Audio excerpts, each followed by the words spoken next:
Feliz día, mis hermanas, el Señor las bendiga. Bueno, vamos a seguir adelante con la lectura del libro de Apocalipsis, los dos testigos, capítulo 11. Leemos en el nombre del Padre, del Hijo y del Espíritu Santo. Entonces me fue dada una caña semejante a una vara de medir, y se me dijo: levántate y mide el templo de Dios y el altar y a los que adoran en él.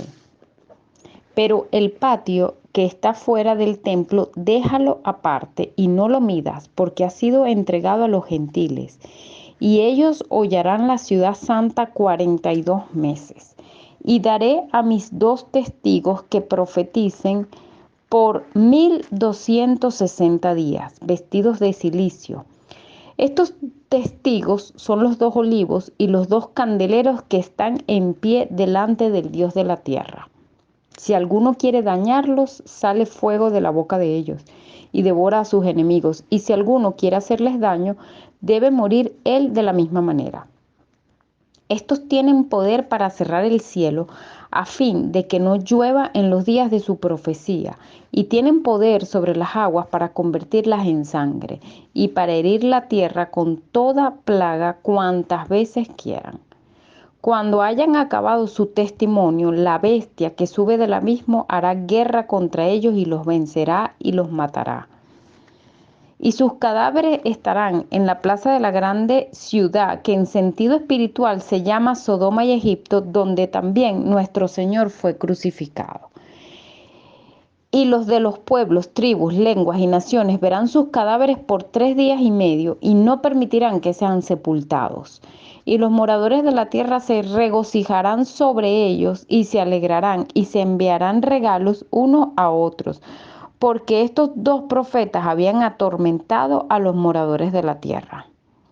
Pero después de 3 días y medio entró en ellos el espíritu de vida enviado por Dios, y se levantaron sobre sus pies, y cayó gran temor sobre los que los vieron.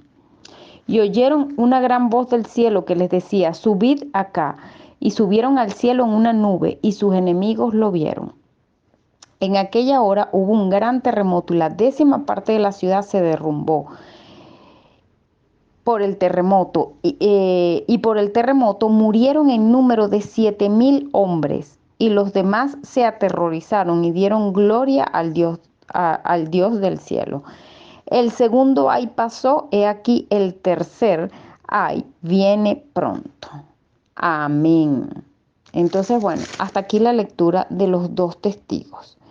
Fíjense que se le da una caña de medir a Juan, y le dijo: mide el templo de Dios y el altar y a los que adoran en él.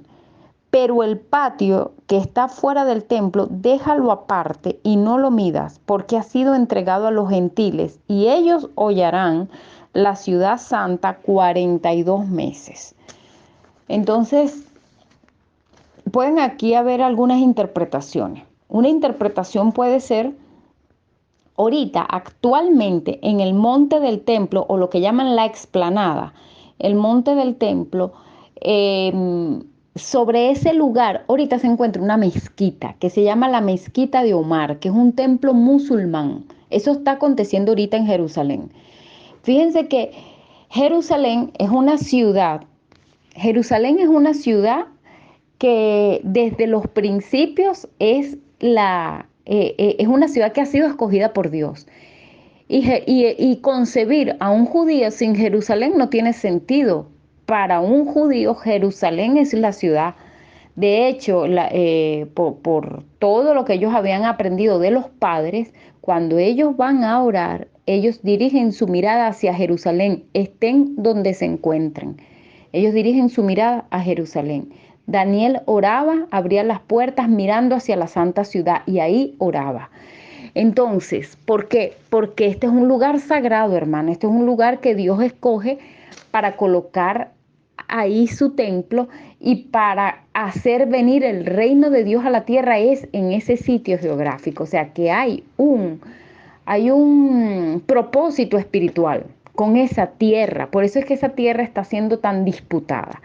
En otros audios creo que yo les había comentado que En ocasiones, cuando Jerusalén y todo ese territorio había sido invadidos por otros imperios, donde obligaban la expulsión de los judíos, destruían la ciudad, destruían el templo, esos imperios jamás miraron a Jerusalén como una ciudad sagrada. Ellos colocaban sus capitales de sus imperios en otros lugares, pero no en Jerusalén.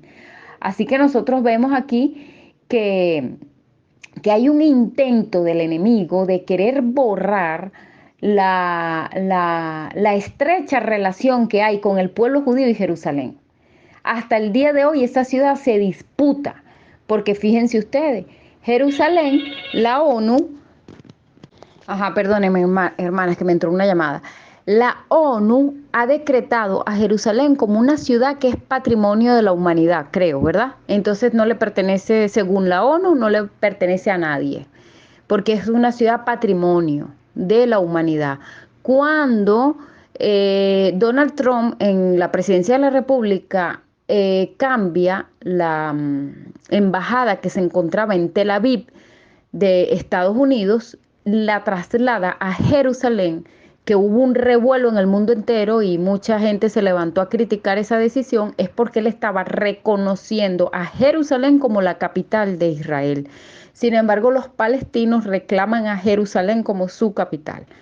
Y vemos que en la guerra que ocurrió, creo que en la guerra de los 6 días, en el año de 1967, los judíos, ellos logran detectar una fuerza enemiga que venía contra ellos, que iba a hacer un ataque contra ellos, y ellos se adelantan a esos acontecimientos, ellos sobrevuelan los aeropuertos de donde los enemigos de ellos iban a salir, ellos bombardearon y además ellos toman y ganan más terreno del que les había sido dado por la ONU, tomando a Jerusalén como, como parte de su territorio. Sin embargo, ahí se armó otra disputa. Pero el punto que nosotros debemos ver es el siguiente. Fíjense ustedes cómo algo está pasando a nivel espiritual. Mira lo que hace el enemigo. El enemigo que es el que está detrás de los enemigos de Israel. Así es que nosotros debemos ver este asunto. ¿Qué llegaron ellos a hacer? Los árabes, los musulmanes, cuando llegaron a ese territorio, ellos pusieron una mezquita en el propio lugar sagrado donde debe ser construido el templo judío. El templo judío no puede ser construido en otro sitio, tiene que ser construido en ese lugar de acuerdo a las escrituras. Es decir, no es que ellos van a construir un templo donde ellos quieran, no. Ellos tienen una ordenanza de parte de Dios de construir el templo en ese sitio geográfico. Y en ese sitio geográfico fue donde los musulmanes colocaron una mezquita. O sea, que derribar esa mezquita para levantar un templo judío ahí, eso implicaría una tremenda guerra, ¿verdad? Pero vemos cómo el enemigo astutamente actúa. Sin embargo, estamos en el tiempo de Apocalipsis, que es algo futuro, algo que va a acontecer en los últimos días. Y al apóstol Juan se le dice, mide el lugar donde está el templo, los que adoran, pero el patio que está fuera del templo, déjalo aparte y no lo midas, porque ha sido entregado a los gentiles y ellos hollarán la ciudad santa 42 meses, que es el cabo de 3 años y medio o 1260 días también. El punto es que el periodo de tiempo que ellos van a hollar la ciudad santa va a ser por 42 meses. Yo sé que esto es muy profundo de lo que vamos a hablar, porque es que este libro engloba toda la profecía que Dios ha anunciado por medio de los otros profetas, así que tendríamos que estudiar a los otros profetas para comprender qué es lo que va a pasar aquí. La palabra de Dios dice que se va a levantar un anticristo, que él va a venir él va a traer un mensaje de paz y seguridad, el mundo entero va a creer eso, el pueblo judío incluso lo va a creer, pero él va a permitírsele actuar solamente por 7 años, pero a la mitad de su gobierno, o sea, 3 años y medio, que son 42 meses, 1260 días, exacto, esos 3 años y medio, él se va a quitar la careta y él va a profanar el lugar sagrado y se va a hacer pasar por Dios, dice la Biblia. Entonces, los gentiles van a hollar esa ciudad santa por 42 meses. Y entonces dice Dios que Él va a dar a sus dos testigos que profeticen por 1260 días. O sea, mientras la ciudad santa va a ser hollada por ese espacio de tiempo que son 1262 60 días, cuando ustedes suman 42 meses les va a dar 1260 días. En ese periodo de tiempo, mientras ellos están hollando esa ciudad santa, Dios va a permitir que dos testigos de Él se levanten a predicar. Esos dos testigos vienen con un espíritu impresionante en su predicación. Fíjense que se les llama los dos testigos y también se les llama los dos olivos. También la Biblia le llama los dos olivos. ¿Por qué olivo? Olivo es el árbol que produce la aceituna y está relacionado con el aceite de olivo, ¿verdad? El aceite es un tipo del Espíritu Santo, o sea que estos dos profetas que van a predicar ahí, que van a profetizar en ese tiempo, la unción de Dios está fluyendo permanentemente en ellos, como el aceite. ¿Me explico? No sé si me estoy explicando, pero la unción de Dios, ellos van a predicar en el poder del Espíritu de Dios.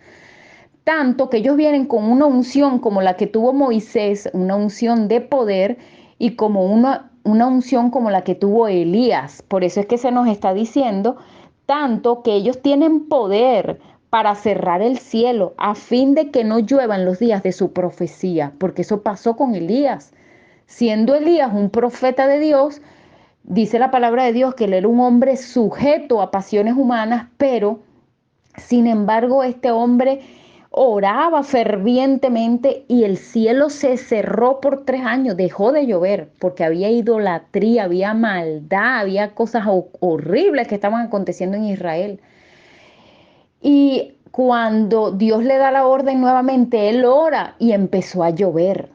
Fíjense ustedes lo que puede hacer una persona cuando está caminando con Dios, el poder que Dios derrama sobre esa persona de acuerdo a la voluntad de Dios, evidentemente. Nosotros no vamos a orar conforme a nuestros intereses mezquinos. Nosotros vamos a orar conforme a los intereses de Dios. Y dice también que el otro, ¿verdad? Tienen poder sobre las aguas para convertirlas en sangre. Y vemos que eso le pasó fue a Moisés. Moisés tuvo una unción muy poderosa, muy poderosa. Se dice que después del Señor Jesucristo aquí en la tierra, el hombre que operó con mayor autoridad fue Moisés. Vemos los milagros que se acontecieron en esa unción especial que Dios le dio a Moisés para producir milagros. ¿Pero por qué? Porque él era un hombre obediente a Dios. Él era manso a Dios. Por eso fue que Dios lo utilizó de esa manera. Entonces, vemos que estos dos olivos o estos dos testigos van a venir en esa unción, en ese poder para predicar y van a ver milagros que se van a manifestar a través de ellos con la finalidad de que la gente se arrepienta.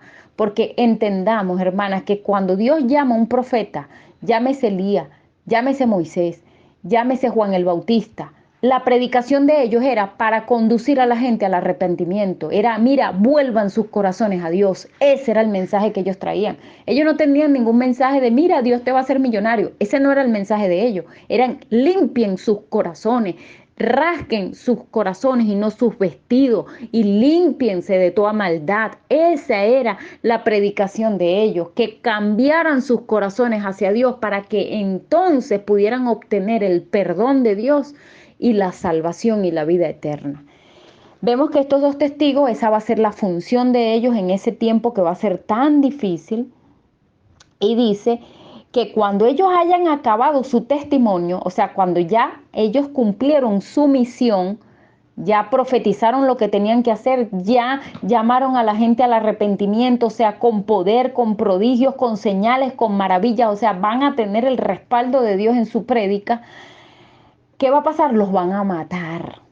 Entonces, vemos otra vez, vemos qué pasó con Juan el Bautista. Juan el Bautista, cuando terminó su ministerio, él fue asesinado. Hay personas que pueden decir, bueno, pero ¿por qué Dios permitió? Porque ya no había, su misión fue cumplida. La misión del Señor Jesucristo fue cumplida en 3 años y ya tenía que partir. ¿Por qué Dios permite que sean martirizados? Bueno, porque el testimonio que ellos están dando es que hay vida después. Después hay vida, así que ellos no tienen por qué tenerle miedo a la muerte. Ellos están diciendo, yo a ustedes les estoy diciendo la verdad y no me interesa que me quiten la vida, porque por esta verdad estoy dispuesto a morir, porque estoy seguro de para dónde voy. Y eso es lo que sella que las palabras que ellos están diciendo son la verdad. Pero fíjense qué va a pasar aquí. El testimonio de ellos se acaba. Acaba el testimonio de ellos, son muertos y entonces al tercer día, ¿qué pasa? Antes de eso, ¿qué ocurre? La gente empieza a celebrar, a gozar porque ellos los estaban atormentando. ¿Por qué? Porque ellos le están diciendo a los hombres, miren, sus obras son malas, arrepiéntanse porque viene un juicio y ustedes van a padecer si ustedes no se arrepienten. Entonces, esto hace que ellos sean, que la gente se alegre cuando ellos mueren. Eso hace que ellos se alegren cuando ellos se los maten. Vemos que dicen que en el lugar donde ellos van a ser muertos y sus cadáveres estarán en la plaza de la grande ciudad, que en sentido espiritual se llama Sodoma y Egipto, donde también fue crucificado nuestro Señor Jesucristo. Es decir, ¿dónde fue crucificado el Señor Jesucristo? En Jerusalén. Pero dice que en sentido espiritual esta ciudad se llama Sodoma y Egipto, o sea que el pecado que va a haber en esta ciudad va a ser horrible. Y vemos que hoy día, mis hermanas, hoy día Israel increíblemente es la capital que se le concedió a esto del orgullo gay y por ahí transitan. Y fíjense que la Biblia no se equivoca, está diciendo que en ese entonces, cuando esos dos profetas profeticen, esa ciudad delante de Dios va a ser como Sodoma y como Egipto, o sea, va a ser una ciudad que va a estar entregada al pecado, es lo que se nos está diciendo. ¿Y qué más nos dicen? Que bueno, que los moradores de la tierra se van a alegrar, pero al tercer día ellos van a resucitar y van a subir al cielo como lo hizo el Señor Jesucristo. Cuando Él resucitó, Él fue trasladado al cielo en las nubes. Y hubo gran temor. Aparte, por estos hechos tan portentosos que acontecieron, va a haber gente que se va a arrepentir. Porque dicen, hay algunos que van a glorificar al Dios del cielo. O sea, van a decir, esto es tremendo, Dios existe y es real, y se van a arrepentir. Pero otros dice que va a venir un terremoto y va a venir juicio y 7,000 personas van a morir. ¿Cuál es el propósito? Porque Dios les dio su tiempo, ¿ves? Les dio su tiempo, les envió 2 testigos con milagros, con maravillas y prodigios para que se arrepintieran y ni aún así lo quisieron hacer. Vemos que todo es el juicio de Dios que está siendo consumado en este tiempo. Mis hermanas, Dios las bendiga en Cristo Jesús.